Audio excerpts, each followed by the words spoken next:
everybody, is one of the most strangest books I've ever read with you. Currently, it might happen again in another books. And now, get the good news. I'm starting SCORPIA Rising. Book Alex Rider, Book 9. SCORPIA Rising. Didn't announce parts. Part 1. SCORPIA. Chapter 1. Stolen Gods. The man in the black cashmere coat climbed down the steps of his private 6-seater Learjet 40 and stood for a moment. His breath frosting in the chill morning air, he glanced across the tarmac as a refueling truck rumbled past. In the distance, 2 men in fluorescent jackets were standing talking in front of a hangar. Otherwise, he seemed to be alone. Ahead of him, a sign read, "Welcome to London City Airport." And beneath it, an open door beckoned, leading to immigration. He headed for it, unaware that he was being watched every step of the way. The man was in his 50s, bold and expressionless. Inside the terminal, he gave his passport to the official and watched with blank eyes as it was examined and handed back. Then continued on his way. He had no luggage. There was a black limousine waiting for him outside with a grey-suited chauffeur behind the wheel. The man offered no greeting as he got in, nor did he speak as they set off, following the curve of the River Thames, up towards Canning Town and on towards the centre of London itself. His name was Zeljan Kirst, and he was wanted by the police in 17 different countries. He was the chief executive of the international crime organisation known as SCORPIA, and as far as it was known, he had never been seen on the streets of London. However, MI6 had been tipped off that he was coming, and they had waited for him to land. The passport official was one of their secret agents. They were following him now, heading west on the A13 commercial road towards Whitechapel. Car 3 takes over at the next intersection. Car 3 moving in position. Okay, dropping back. The disembodied voices bounced across the air, waving on a channel so secret that anyone trying to tune in with the necessary filters would hear only the hiss of static. It would have been easier to arrest Kirst at the airport.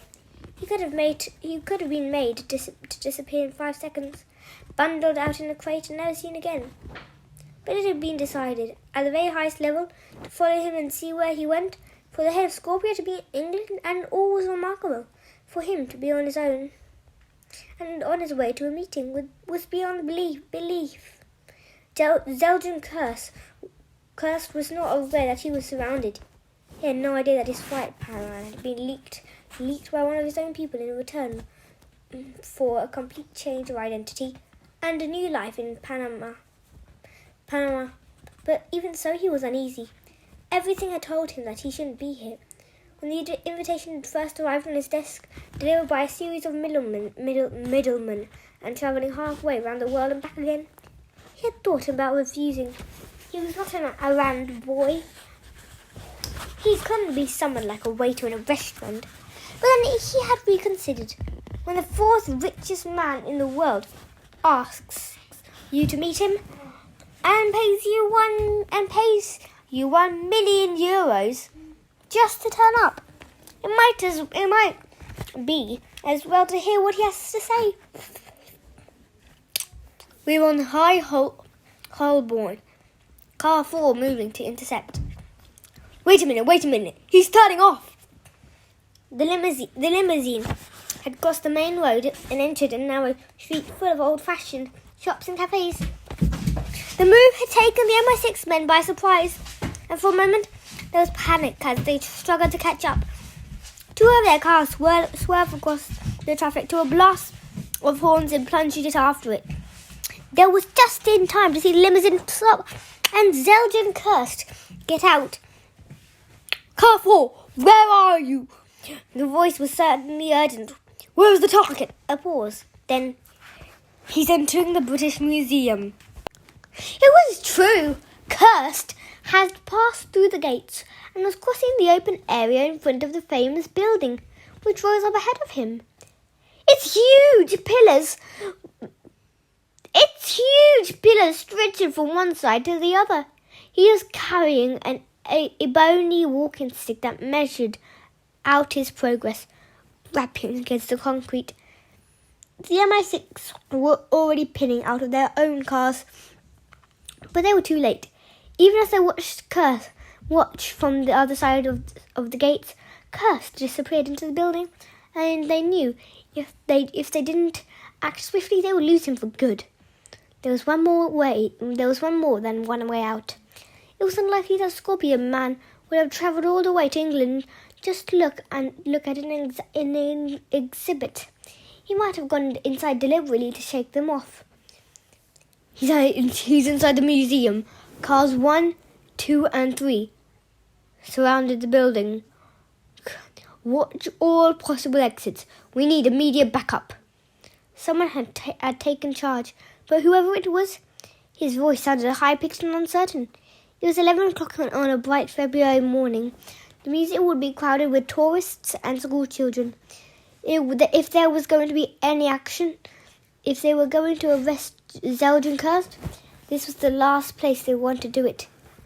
In fact, Kirst was still unaware of his pursuers as he crossed the great court, a gleaming white space with a spectacular glass roof sweeping in a huge curve overhead.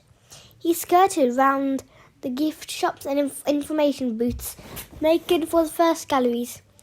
As he went, he noticed a Japanese couple, tiny and almost identical, taking photographs of each other against the twisting staircase.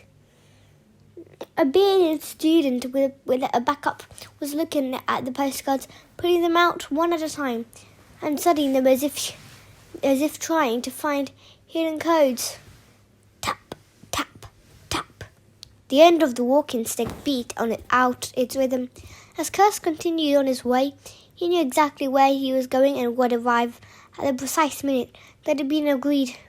Zeldin Kirst was a large man with the heavy broad shoulders that formed a straight line on either side of an unusually thick neck.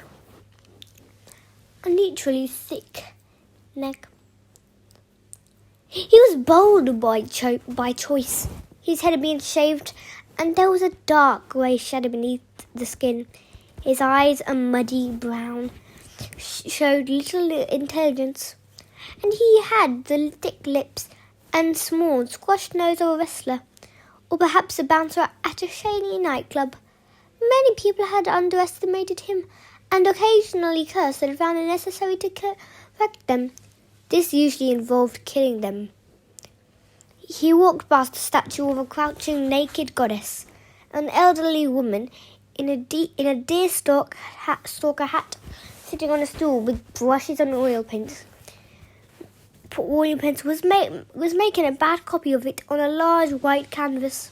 Ahead of him were two stone animals, strangely shaped lions, and to one side an entire temple, more than 2,000 years old, brought from southwest Turkey and reconstructed piece by piece. He barely glanced at them. He didn't like museums, although his house was furnished with rare objects. That was the rare objects that had been stolen from several of them. But that was the point.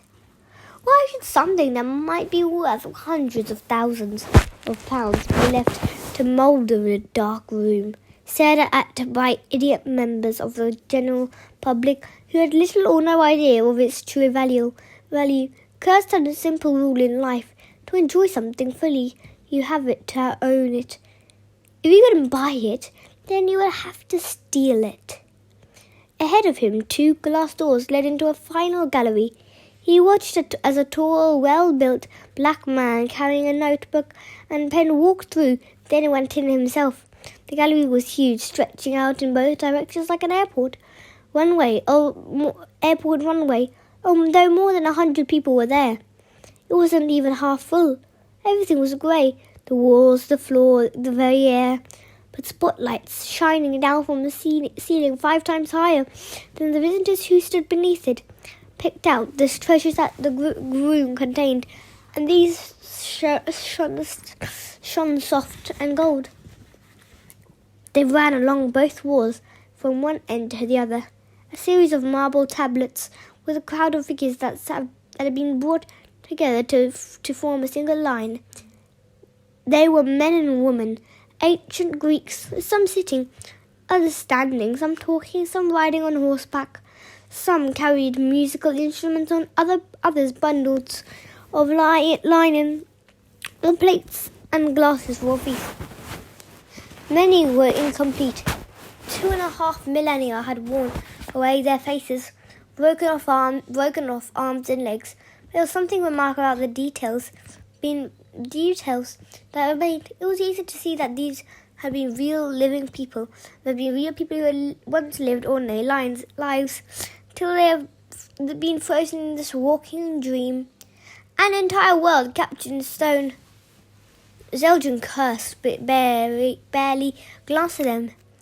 The galley had 2 raised platforms, one at each end, reached by a short flight of steps with a disabled lift, which must have been used by a man on the far right, sitting alone with a blanket over his knees. Curse walked over to him. Mr. Curst. The voice was dry and strangled. It came from a lizard neck. Curse nodded. He was a careful man and made it a rule never to speak unless there was a particular need. I am Aristan. I know who you are. Thank you for coming. Yanis Aristan. I'm Aristan. I know you are. Thank you for coming. Yanis Aristan. Xenopolis was said to be worth about $35 billion, nearly 25 billion pounds.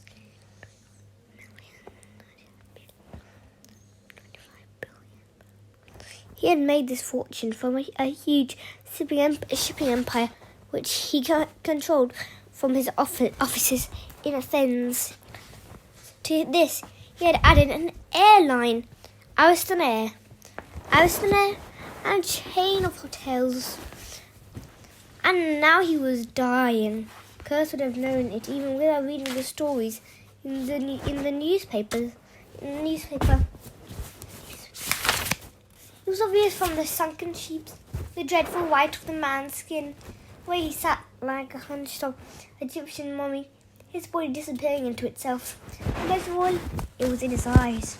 Curse had once been the head of Yugoslavian police force, and he had always been interested in the way the prisoners had looked at him just before he executed them. He could see the same thing right here. The Greek had accepted death, all hope had gone. I took a considerable risk coming here. Curse spoke with a heavy mid-European accent, but somehow dragged his words down. What is it with you? Is it what you want? I would have thought the answer would be obvious to you. The Elgin marbles. Exactly. I wanted you to come here so that you would understand. Ariston reached out with a hand that was more like a claw, gripping a lever on one wheel of his chair. The whole thing was battery operated, and with a soft whir it spun him round so that he faced the room. This is one of the greatest pieces of art that the world has ever produced. He began. Take a look at the figures, Mr. Curst. They are so beautiful that it is almost impossible to find the words to describe them. They were once decorated in a temple in the heart of Athens, the Parthenon, dedicated to Athena, the goddess of wisdom. The phrase which you are examining depicts the summer festival that took place every year in honour of the goddess. Again the claw pressed down, turning him so that he faced a group of statues which stood of water, which stood behind him. First there was a horse rising as if out of water with only its head showing. Then came a naked man lying on his back. Then 3 women, all missing their heads. From where they were arranged, it was clear that these figures had once stood on one of the pediments at each end of the Parthenon. The horse belonged to Helios, the sun god, Ariston explained. Next comes Dionysius, the god of wine. The figures to his left are the goddess Demeter and her daughter. I am familiar with the Elgin marbles, Gus interrupted. I didn't matter how much he had paid, he hadn't come here for a lecture. Then you will also be aware that they were plundered, stolen 200 years ago. A British aristocrat called Lord Elgin came to Athens. He tore them off the table and transported them back to London. Since then, my country has asked many times for them to be returned. We have even built a new museum in Athens to house them. They are the glory of Greece, because they are part of our heritage. They should come home. The old man fumbled in the folds of his blanket and produced an oxygen mask, which he pressed against his face. There was the hiss of compressed air, and he sucked greedily. At last he continued, "But the British government have refused. They insist on keeping this stolen property. They will not listen to the voice of the Greek people, and so I have decided that although it will be the last thing I do in my life, I will make them listen. That is why I have contacted you and your organization. I want you to steal the sculptures and return them to Greece." In the street outside, 4 more cars had pulled up to next to the British Museum, spitting out 15 more agents, with the ones who had followed Kurth from City Airport. That brought the total of 23. They were fairly confident that their man was still inside the building, with 76 galleries covering a floor space of a fifth of a square mile. It was going to be almost impossible to find him, and already the order had gone out. Do not under any circumstances approach him while he's in public area. This man is extremely dangerous. If he feels trapped, there's no saying what he will do. The result could be a bloodbath. Zeljan Kurth was quite unaware of the approaching MI6 men as he considered what the Greek billionaire had just said. "Stealing the Elgin marbles won't help you," he said. "The British government will simply demand them back. It would be better to threaten them, blackmail them perhaps. Do whatever it takes, I don't care. You can kill half the population of this loathsome country if it will achieve what I want." Ariston broke into a fit of coughing. Pearls of white saliva appeared at the corner of his mouth. And Kurth waited for him to recover. Then he nodded slowly. "It can be done," he said. "But it will take time and it will be expensive." Ariston nodded. This work will be my legacy to the Greek people. If you agree to do it for me, I will pay you 5 million euros immediately, and a further 5 million when you succeed. "It's not enough," Kurth said. Ariston looked at him slyly. "There was a time that you might have said that I would have been forced to agree, but SCORPIA is not what it was. There had been two epic failures in the space of a single year. The operation called Invisible Sword, and most recently, the business in northwest Australia." He smiled, showing grey teeth. "The very fact that you are here today shows how weak you have become." "SCORPIA has regrouped," Kurth retorted. "We have taken on new recruits. I would say we are stronger than ever. We choose our clients, Mr. Xenopoulos, and we do not negotiate. Name your price." 40 million pounds. Ariston's eyes barely flickered. "Agreed. Half in advance." As you wish. Curse turned and walked away without saying another word. His cane beaten the same rhythm on the floor as he made his way back towards the entrance. His mind was already focused on the task that lay ahead. Although he would never have dreamed of saying as much, he was glad he had come here today. He was very much desired to take on the British government once again. The failures Everton had mentioned had both involved the British Secret Service. It was fortunate that the old man hadn't heard the full story. Would he have still approached SCORPIA if he had known the almost incredible truth? The both failures had involved the same 14-year-old boy. In the end, it was just bad luck. Bad timing that Curse left the gallery when he did. He was about to reach a great call when one of the MI6 agents crossed in front of him. And suddenly the two agents crossed in front of him. Suddenly the two of them were face to face, only inches apart. The agent, his name was Parker, was new and inexperienced. He was unable to keep the shock out of his eyes, and at the last moment, Curse knew he had been recognized. Parker had no choice. He had been given his orders, but he knew that if he obeyed them, he would die. He fumbled in his jacket and pulled out his pistol, a 9mm Browning, long, a favourite of the SAS. At the same time, he shouted louder than he needed to. "Stay where you are! If you move, I'll fire!" He was exactly how he had been trained. He was both exerting his authority over his target and alerting any nearby agents that his cover had been blown. In the silence of the museum and with the ceiling so high overhead, his words echoed out. A few tourists turned to see what was happening and caught sight of the gun. First seeds of panic was planted, and instantly began to grow. Curse raised his hands, one of them still holding the bony walking stick, and moved very slightly to one side. Parker followed him with his eyes, and didn't see something flash through the air over Curse's shoulders. Didn't even notice it until it had buried itself in his throat. Then an old woman who had been painting a copy of the Kneeling Goddess had followed Curse to the door. Underneath the makeup, she wasn't old at all. Her brushes might have had tufts at one end, but the handles were precision made steel and razor sharp. Parker fell to his knees. In the last second of his life, his trigger finger tightened and the gun went off. The explosion amplified by the stone walls all around. That was when the panic began for real. Tourists screamed and scattered, some of them diving into the shops or behind the information desks.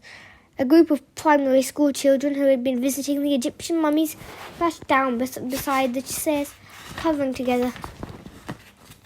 An American woman standing next to them began to scream. The British Museum guards, many of them old and long retired from the real careers, remained frozen to the spot, completely unprepared.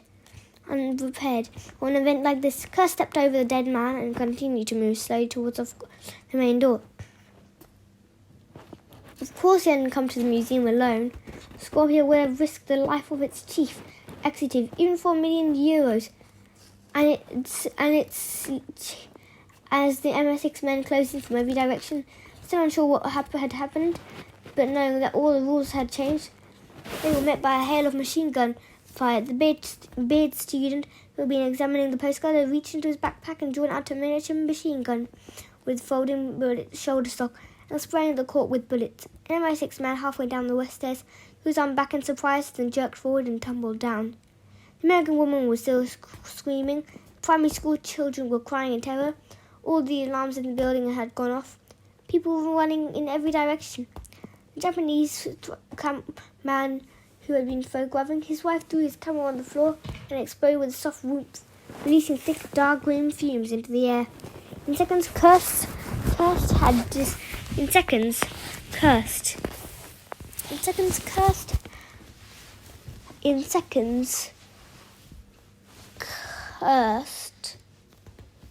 had disappeared. The Great Court had become a battle zone. Two MI6 agents slid to a halt, trying to peer through the smoke. There was a loud crack, then another, and they fell to the ground. They had been shot in the legs by a Japanese woman who produced a pearl-handled Nambu pistol from her handbag. Meanwhile, holding a handkerchief across his face. Curse had reached the main doors. There had been little security when he came in. There was none as he left. Out of the corner of the eye, he saw an MI6 agent try to rush him, then fell back as he was grabbed by his personal bodyguard, the black man with his notebook, whom he had registered on his way to the Elgin Marbles. The human neck makes an unmistakable sound when it is snapped, and he heard it now. The agent slumped to the ground. Curse walked out into the fresh air. There were people running between the pillars, tumbling down the steps, and hurling themselves up across the open air in front of the museum. Already the police were on their way, their signs growing in volume as they came together from different parts of the city. Curse's limousine was waiting for him at the gates, but there were two men moving purposely in front towards him, both dressed in charcoal grey suits and sunglasses. He briefly wondered why people who worked in espionage to make themselves look so obvious. They had become aware of the chaos inside the British Museum and were racing in. Perhaps they hadn't expected him to merge so quickly. Curse lifted his walking stick. It was in fact a hollow-out tube with a single gas-fired bullet, and an electric trigger concealed just beneath the handle. The bullet had been specially modified. It wouldn't just kill a man. It would tear him in half. He fired. The man on the left was blown off his feet, landing in a spinning, bloody ball. The second man froze for just 1 second. It's much too long, moving surprisingly fast for someone of his age. Curse swung the walking stick through the air, using it like a sword. The metal casing slammed into the agent's throat, and he crumbled. Curse ran for the car. The back door was already opened, and he threw himself in, slamming it behind him. There were a series of gunshots by the car windows, but were bulletproof, and the bodywork was armoured-plated. With a screech of tyres, the limousine swung out. Another man stood in the way, his gun held commando style in both hands. The chauffeur accelerated. There was a thud as the man hit the bumper, and he was hurled out of the way. 2 hours later, a man in a blonde wig, wearing sunglasses and holding a huge bunch of flowers, boarded the Eurostar train to Paris. Sergeant Curse hated these disguises, but it was something else he had learned in his long career. If you're trying not to be seen, it often helps to make yourself as prominent as possible. The flowers and the wig were ridiculous, but although the police and MI6 were looking for him all over London, they certainly wouldn't associate them with him. And he settled into his pre-booked seat in first class and sipped his complimentary glass of champagne. Kurt's mind was focused on the problem he had been given. The shootout at the museum was already forgotten. The question was, who would be the best person to handle this quite interesting business of the Elgin Marbles? There are now 12 members of SCORPIA, including him, and he mentally went over them one by one. Levi Kroll, the former Israeli agent who in a moment of carelessness had shot out his own eye. Makato, the Japanese policeman turned Yakuza gangster. Dr. 3, or perhaps this might be an opportunity for a newest recruit. He had the sort of mind that would enjoy working out a problem of this complexity, along with the ruthlessness to see it was through to the end. There was a blast of a whistle, and the train moved off. Kurz took out his mobile phone, encrypted, of course, and dialed a number. The train slid down the platform and picked up speed, and as they left distant Pancras International, Kurz permitted himself the rare luxury of a smile. Yes, Razim was perfect. He would bring his unique talents to this new assignment. Kurz was sure of it. He had chosen exactly the right man. Chapter 2. The Measurement of Pain. Thank you, my dear Kurz. My dear Mr. Kurz. I'll begin to consider the matter at once. The man was sitting, standing on the parapet of a French fort built at the end of the 18th century when Napoleon had invaded Egypt. A few new buildings had been added more recently, and there was signs of further constructions. Scaffolding, lifting, equipment and a great pile of salt, which had been drawn from a nearby lake to be mixed with sand to make bricks. There was something very strange about the compound, which stood on its own, perfectly square, surrounded by sand. It looked like a scene out of a Hollywood film, or perhaps a mirage. First, there was the outer wall, not high but several meters thick, with battlements all the way round, and solid guard towers rising up as much further at each of the corners. They were punctuated by narrow slot-like windows, making it easy to look out but impossible to look in. The only way into the fort was through an arched gateway with two huge gates made of whole tree trunks bound with steel. It would have taken several men to open them if they hadn't been electrically opened. Inside the fort was like an army barracks with a dozen buildings neatly laid out around a central well. Water, of course, was everything in the desert. An army would be able to survive here for months, living, sleeping, exercising, and drilling on the parade ground, hardly aware of the world outside. There were two accommodations blocks, one for officers, one for common soldiers, a prison block, various storerooms, an old bakehouse, and a chapel. All of these had been converted with air conditioning, hot and cold, running water, every modern comfort. The old stables had been turned into a recreation room with snooker tables and a cinema screen. The army still contained weapons, though very different from the ones used by forces of Napoleon. These now included flamethrowers, hand grenades, and even handheld rocket launchers. For the man who had privately purchased the fort and redesigned, it needed to be safe. And beneath the sun-baked bricks, the dusty courtyard, and the ancient battlements lay some very sophisticated equipment. Indeed, everything was powered by an electric generator, housed in what had once been the forge. A radio mast and 3 satellite dishes rose above one of the towers. CCTV cameras watched for any movement. At night, infrared lights and radar scanned the area all around. These were wired up to the control room. Once the bakehouse, a single chimney rose above its flat roof, leading up from what had been the bread oven. The control room was manned 24 hours a day, and nobody could enter or leave the fort without authorization. The main gates could only be opened from inside. It was in constant radio communication with the guards on patrol. These were local men dressed in Bedouin style, hairdressers, loose-fitting robes and sandals, with knives at their belts. They also had a machine gun slung over their shoulders. The man's name was Abdul Aziz al-Razim, but that wasn't what he called himself now. As an international wanted terrorist and convicted war criminal, it was better not to have any name at all. His friends in SCORPIA, he was known simply as Razim, and in truth he had no other friends. He was unmarried. Sometimes he spent a whole month without speaking to anyone at all. But Razim didn't mind. In fact, he preferred it that way. Razim was not an Egyptian.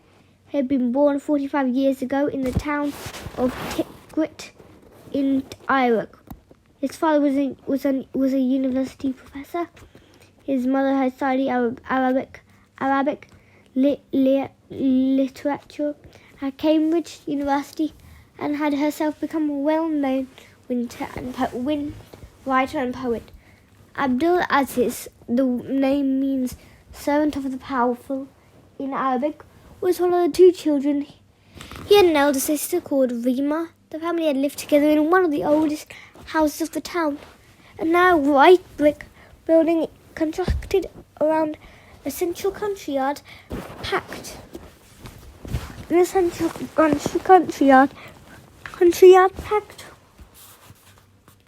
with flowers and plants and with a fountain playing in the middle.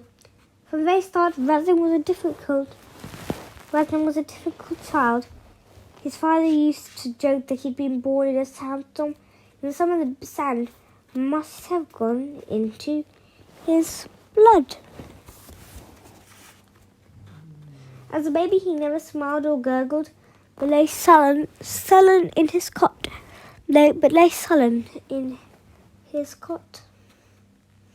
As if wondering how he had got there and how perhaps he might escape. As soon as he had learned to walk, he tried to run away. Nannies never stayed long in the household. Razum's temper tantrums drove three of them away. The fourth left with a pair of nail scissors driven into her thigh after she had told him off for teasing her sister. At least he did well at school. Lisa's teachers thought he was a genius. He came top in every subject by the age of 12, was fluent in 3 languages. It was hardly surprising that he didn't get on with the other children. Even then, Razum had no friends.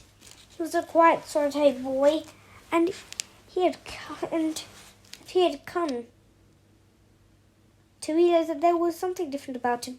Though he wasn't quite sure what it was, eventually he managed to work it out. He felt no emotions. Nothing scared or upset him. Nothing made him particularly happy either. There was no food that he particularly liked.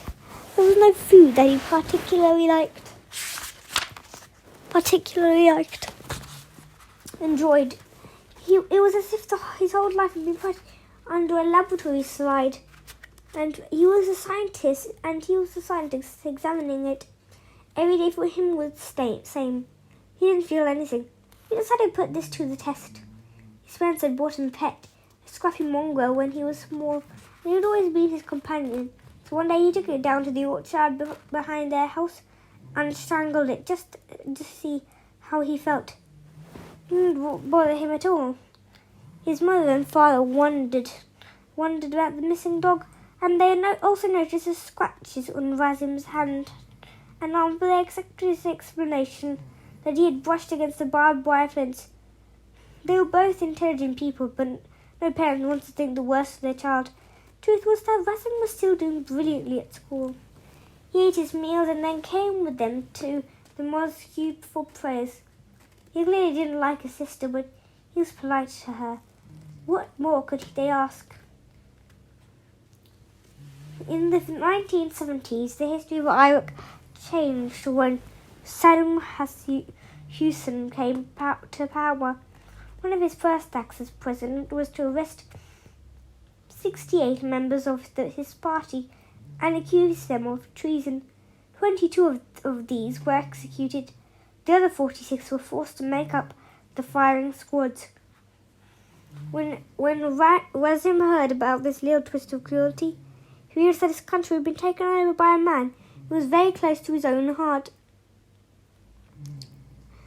He began to think how he might get to meet him. Could he find a way into the corridors of power? As it happened, the opportunity arose very quickly. It was obvious to many people that in Iraq, Saddam was brutal, mad and dangerous. And then in the late summer of that same year, Razum's parents held a secret meeting in their house with other academics, writers and well-placed friends to discuss how they might get rid of him. How were they to know that Razum was recording the entire conversation on a digital recorder that they had given him for his 14th birthday? The next day he skipped school and went instead to the local police, taking the evidence with him. Revenge came like a desert storm. Razum's parents were arrested and shot without even the benefit of a trial. Razum never found out what happened to his 17-year-old sister, but nor did he care. The The last he saw her, she was being dragged screaming from the house by 4 laughing policemen, who threw her into the back of a van. Everyone who had attended the meeting was arrested. None of them was ever seen again. As a reward from his loyalty, the local chief of police invited Vasim, now an orphan, to see him in his office above the jail near Farouk Palace, sitting behind his desk with a spelling written above it. Police chief examined a boy sitting opposite him. He did not like what he saw. Vasim was small for his age and very slender, more like a girl than a boy. His hair was neatly cut in a fringe, and he was wearing his school uniform. And what troubled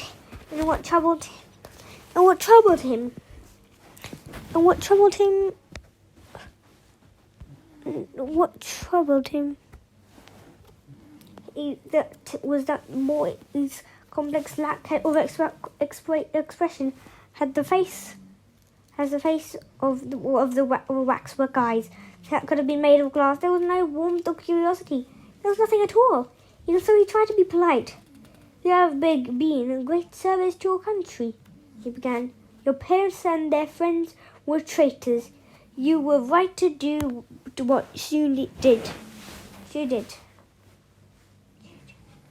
The boy didn't respond. "What would you like to happen to you now?" "Thought I might join the police." I'm sure you have lots of people you have to kill."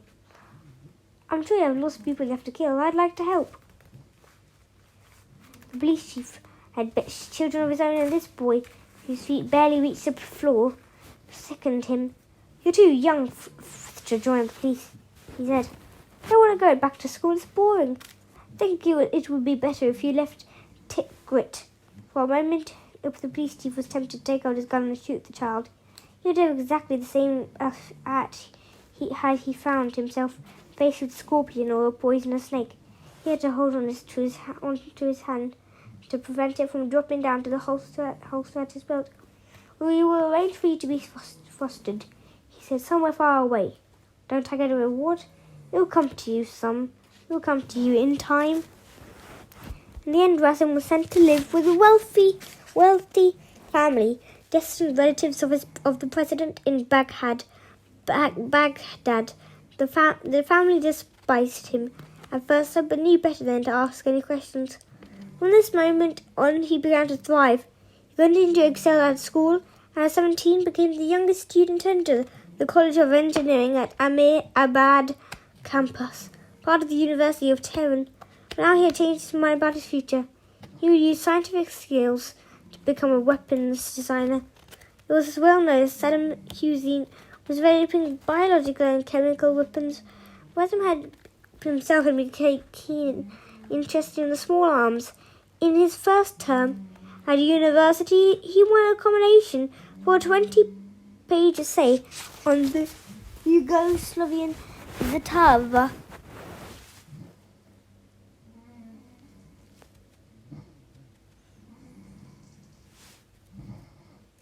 Zatava M70, the also rifle which he was told had been used to kill. The 20-page essay on the Yugoslavian Zastava used to kill his parents. M70, the assault rifle which he was told had been used to kill his parents. His dream was that he might one day invent a new weapon which he would name after himself.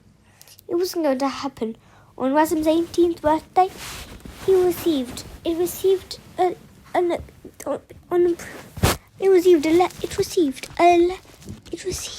letter printed on official government paper.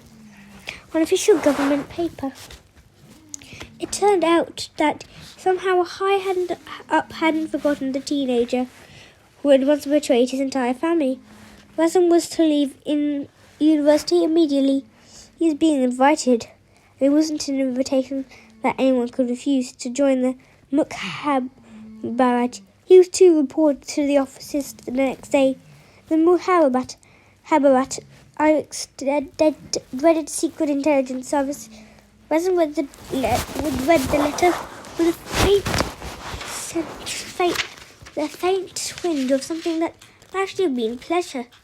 It had stories about organisation and knew that he was to work with, which he was identically suited. He packed immediately and left at 6 the next morning. Nobody at the university even noticed he was gone. For the next 20 years, Razum discovered the pleasure of being feared. Actually, it was more than that. Anyone who met him knew that he had absolute power over their life or death, and that with one snap of his fingers, they might never be seen again. If he were to point to a picture or a valuable vase in a man's house, the object would be waiting for him at the door for him to take with him when he left. The same was true for the man's wife or children. Razum boasted that he had so many enemies that he could have bathed daily in their blood. The rumour of Baghdad was that he did. His power increased.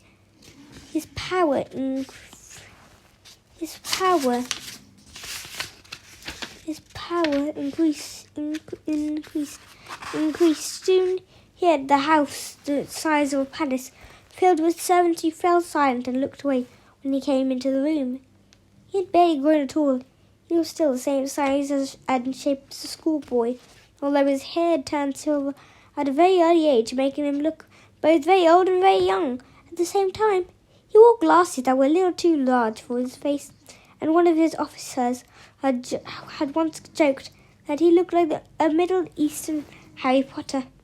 Razum had enjoyed the joke. He was almost smiling as he stabbed the officer 9 times with a paper knife. And then came the Iraq War of 2003 and the invasion by the American and British forces. Unlike so many of Saddam's inner circle, Razum could see which way the wind was blowing and made plans to save himself. The night before the bombing of Baghdad, he slipped out of the country in the private 8-seater Beechey Jet 400 that belonged to one of the president's younger half-brothers.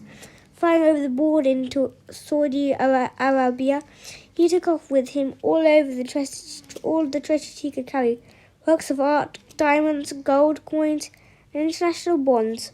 All of these would be easier to trade than cash. He settled in Riyadh and waited for the war to end, which it did, as he had expected very quickly. It was clear to him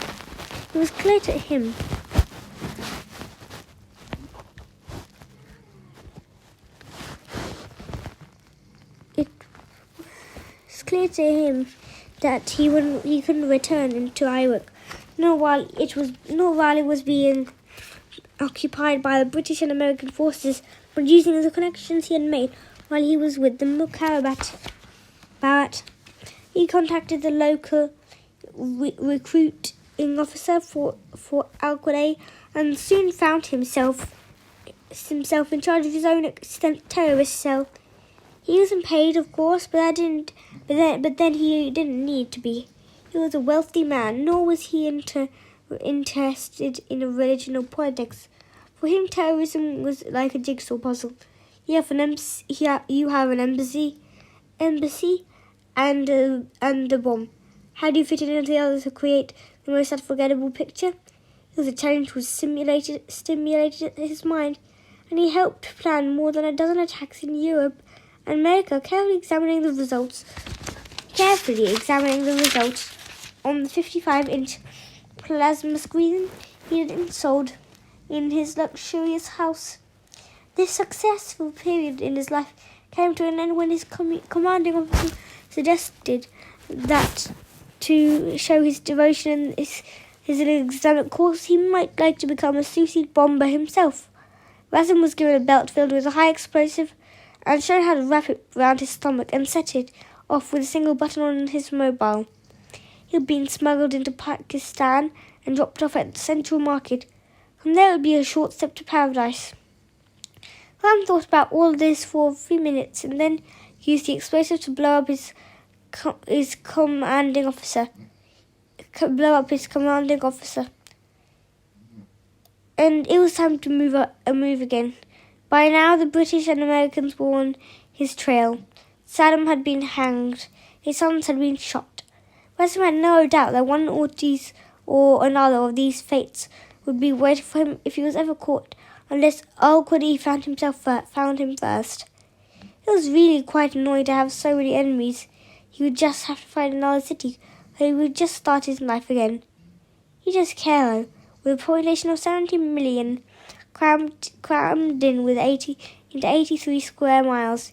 He would be completely invisible. He briefly considered plastic surgery.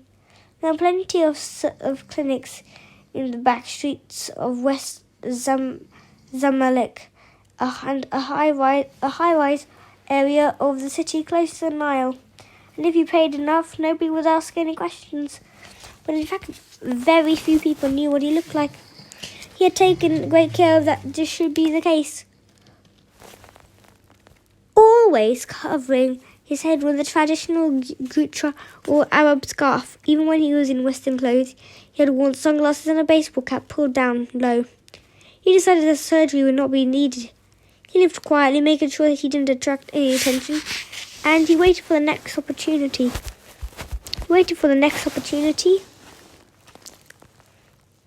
To reveal itself, and he was sure it would. He still owned a penthouse in the middle of Cairo and a summer house in the Red Sea resort of Sharm el-Sheikh. But his favourite home was where he was now. This long forgotten fort, lost in more than 3 million square miles of sand. This was where he had come to escape from the crowds. It was where he felt secure, and was perfect setting too for the series of experiments in which he was now engaged. There was a rope bridge that crossed from one side of the fort to the other. Razum had ordered it to be installed to save him walking all the way round. He used it now, putting out both hands to the salt pile that was right beneath him, and he watched as one of the guards emptied a wheelbarrow, adding to the heap. Razum had insisted that the new building should be done in the traditional Berber style, mixing salt with sand. It was slow, but it felt right. Everything was quiet. The desert had settled for the night. He reached the other end of the bridge. And walked along the opposite parapet until he came to the stone staircase which led back down to the ground level. He took it. The second guard stood respectfully to attention as he passed by. Razum still didn't know how SCORPIA had managed to track him down. At first it had worried him if they could find him, if any one of the world's intelligence agencies might follow. But he had soon realized that SCORPIA was an organization like no other. After all, by and large, the police and security service do not threaten murder or violence to get the information they want. And in the end, he was glad that they had decided to seek him out. They were offering him exactly the sort of work that interested him, along with the promise of enormous sums of money. Two of them really were made for each other. Take this new assignment, the first he would handle as project leader. It was already a fascinating challenge. How to return the Elgin marbles to Greece, like Elgin cursed. Razum had already dismissed the idea of seeing them, although that would surely have been easy enough. When was the last time anyone had checked security at the British Museum? Many of the roofs were made of glass, and the security staff, low paid and lazy, could be bribed or replaced. But that wouldn't work. If the marbles were ever to be seen in public again, then they would have to be returned legally with the full cooperation of the British government. So what it came down to was a question of leverage. How could SCORPIA persuade them to do something that they had always refused to do before? He took out a packet of cigarettes and lit one. He smoked Black Devils, manufactured in China and sold by the long-established firm of Hooping, a blown in the Netherlands. He had the packets specially modified so they no longer warned him. that he would quite probably die of cancer. Razum didn't really care when he died or how, but he didn't like being bossed around by governments. He sucked in, letting the sweet, slightly vanilla taste of the tobacco roll over his tongue. Small clouds of dust rose around his feet as he crossed the courtyard. The beam of a spotlight swept to the ground just ahead. Still smoking, he went into a circular building with a domed roof and a tower. This has once been a chapel. Razum had found faded pictures of various saints on some of the walls, and there had even been a stained glass window. The only glass of the entire place, perhaps. French soldiers had come here once to pray that they would soon be sent home. Razum had smashed the window and painted over the frescoes. They were of no interest to him. He had, of course, never believed in God. The interior was brightly lit and kept at a pleasant temperature by a sophisticated air conditioning system. The walls were now all white, and especially thick to keep out the heat. There were machines everywhere: computers, television monitors, different-sized boxes with dials and gauges. In the middle of all this, trapped in a pool of brilliant light, a man sat in a leather dentist's chair, tied to it by soft cords around his ankles and wrists. He was wearing only boxer shorts. Dozens of wires had been attached to him, to his head, his chest, his pulse, his abdomen held in place by sticky tape. By a happy coincidence, the man was French. He was about 30 years old, and he was trying not to look afraid. He was failing. Razum knew his name. It was Luc Fontaine, and he worked for DGSE, the French intelligence agency dealing in external security. Except for it's just the French intelligence agency dealing in external security. The man was, in other words, a secret agent, a spy. Razum had always known that foreign investigators would come looking for him, and he therefore kept closer than many. He picked up asking questions than many questions in the central market or souk. He knocked out and been brought here. He was still pretending to be a tourist, but only half-heartedly. But now he knew that he was in the hands of a man who did not make mistakes. There was a trolley strapped with a white cloth to the next to the dentist's chair. Razum wheeled it round and uncovered it to reveal a series of knives lined up in neat rows, each one different shape and size, gleaming in the harsh light.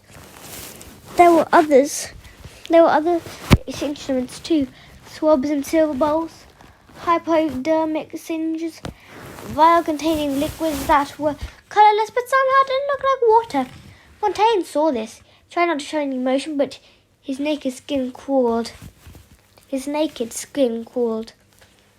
But Razum pulled up a stool and sat down. He drew on the cigarette. The tip glowed. What do you want? Fontaine asked. He spoke in French. His voice was hoarse. Razum didn't say anything.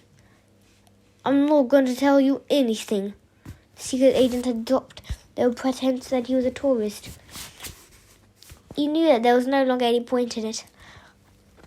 I am not going to ask you anything, Razum replied. His French was excellent. It was one of the languages he had learned at school. I'm learning French too. Bonjour, oui. Quel âge as-tu? You have no information that I wish to know? Then why am I here?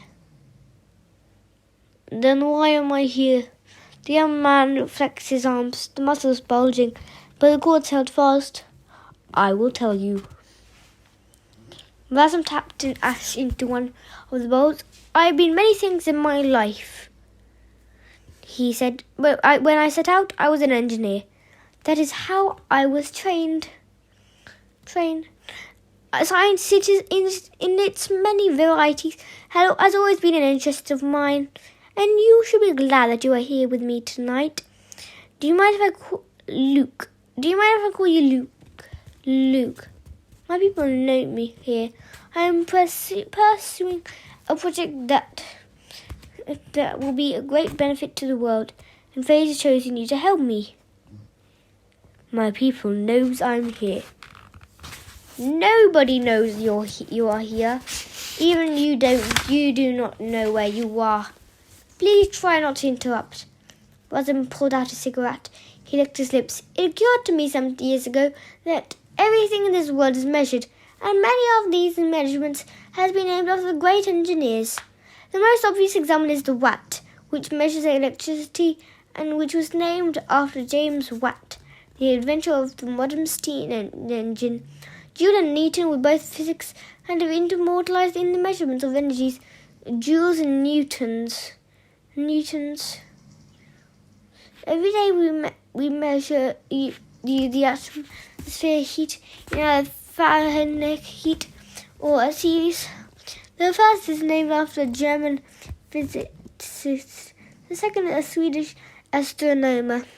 We measure distance in height and speed and brightness. If you wish to buy anything from a shoe to a sheet of paper, you may ask for it by size. There are measuring units that many people have never heard of. Can you tell me what a pyrene is, or a palmo, or a petaflop? But here is a strange thing. There has never been a measurement for something we experience almost every day of our lives. There's never been a measurement for pain. Can you imagine how useful it would be if you went to the dentist and he was able to measure you? Don't worry, my dear fellow, this is only going to hurt 2.5 units. You went to the doctor with a damaged knee and were able to tell him that it hurt 3 units down here but 7.5 units up here. With the knee, of course, it is very difficult to measure pain. It all depends on how our nerves react and what the stimulus is. Knife, electricity, fire, acid. That has caused the pain. I still believe it is possible to develop a universal scale. I very much hope that one day the unit of pain will be named after me. The Razum. And people will be able to say exactly how many Razums will result in certain death. Fontaine was saying at Razum, as if seeing him first time. You're mad, he whispered. All great inventors have certain madness, Razum agreed. They say the same of Galileo and Einstein. It is what I would expect you to say. Please, I would also expect you to beg, but I'm afraid I will not do no good. Razum leaned over the trolley and considered it would be interesting to see how long this Frenchman survived. Of course, for the sake of accuracy, he would experience a woman. And if one ever came in his way, a teenager would be useful too. Everybody reacts to pain in different ways. He needed to examine the full spectrum. He made his decision and chose an instrument. Immensely through the needles and the various monitors leapt forward as the first screams rang out into the night. Goodbye, everyone, and thank you for listening to this. Goodbye. Thank you for listening. We start reading you Scorpia, Book 9, Part 1. Part 1, Scorpia, Chapter 1 and 2. So goodbye, everyone, and thank you for listening to this. I love